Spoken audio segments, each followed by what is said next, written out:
Burnout rising at a rapid pace when it comes to the U.S. workforce. According to a new study from Moodle, which is a learning platform, this year, 66% of workers say they're struggling and feel trapped in their jobs.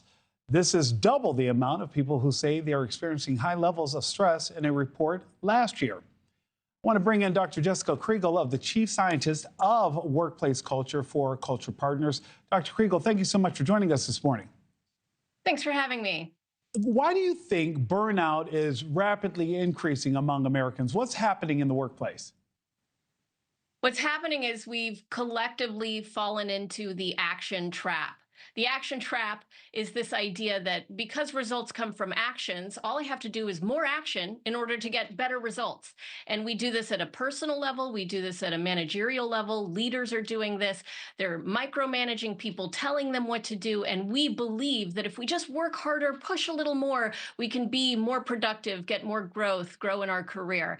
And ultimately, that's leading to burnout. It leads to limiting results because you haven't unleashed your potential by allowing something bigger to emerge, and everyone is feeling stuck and trapped. Now, that Moodle study attributed some of the burnout to people being overworked and not having enough resources to perform their jobs properly. This appears to be more of an employer issue. So how do workers cope with problematic corporate strategies?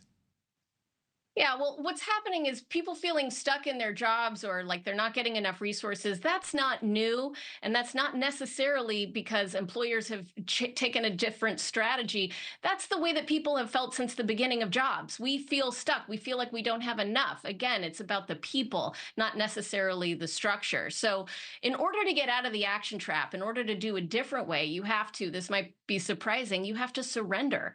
You have to surrender to the budget, surrender to the resources, surrender your mentality to the way that it is, reality. And if you can do that, then you can start to identify what is the next right action? How can I shift my beliefs according to the circumstances the way that they are and actually take the next right action instead of just more action?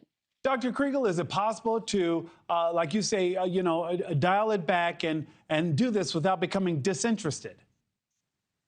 Absolutely. Apathy is the death to organizations. At least when you have unionizers or you have employees who are complaining, they're talking to you. What the biggest problem organizations have today is American workers have just checked out. They're quiet quitting. They just shut down. It's the only way that they're finding control in the stress and the overwhelm.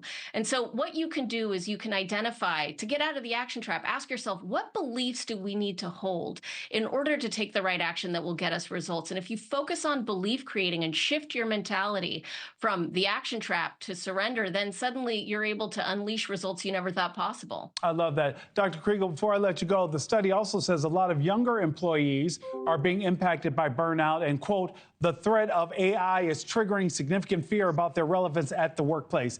Can you elaborate on that for us before we go? Absolutely. We've got plenty of headlines that are telling us to be in fear. Plenty of messaging from the media and from our leaders that, oh, something's wrong, you're not going to be okay. So we developed a framework to help you get out of that mentality. First, you have to stop fighting reality. AI is here. Have faith in your own abilities, in a higher power, whatever it is. Identify what you can control, and then free yourself from fear and take the next right action. For young people today, maybe it's upskilling. Maybe it's moving to another job. You have lots of options available to you. Dr. Kriegel, thank you for leaving us on a positive note with that. We appreciate that. Thank you so much. Thank you for watching. Go to newsnationnow.com to find NewsNation on your television provider. And don't forget to click the red subscribe button below to get more of NewsNation's fact-driven, unbiased coverage.